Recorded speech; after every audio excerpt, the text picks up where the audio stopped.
Timothy uncle ముందు వరుసలో అటు కూర్చున్నాడు. అంకుల్ దగ్గరికి వచ్చి, Timothy, do you have any song, ఏమన్నా పాట ఉంది అన్నాడు. అంకుల్ దగ్గర అప్పుడు పాట పుస్తకం లేదు, పక్కన పాట పుస్తకం పెట్టుకొని ఉన్నారు. వాళ్ళ పాటల పుస్తకం అంకుల్ తీసుకొని అప్పుడు అంకుల్ ఒక పాట సెలెక్ట్ చేశాడు. కరుణించి తిరిగి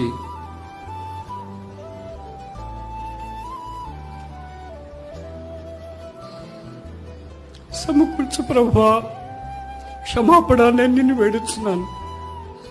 ఇంకెళ్ళడానికి చెప్పాడు, సింగ్ దిస్ సాంగ్ అంతే. ఇంకెళ్ళిపోయాడు. అవి ఆ పాట వీళ్ళు పాడారు.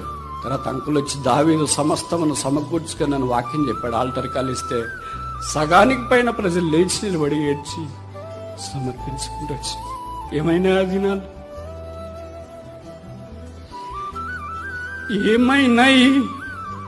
ఏమైందా శేషం, ఏమైనా దావీదు బోధలు,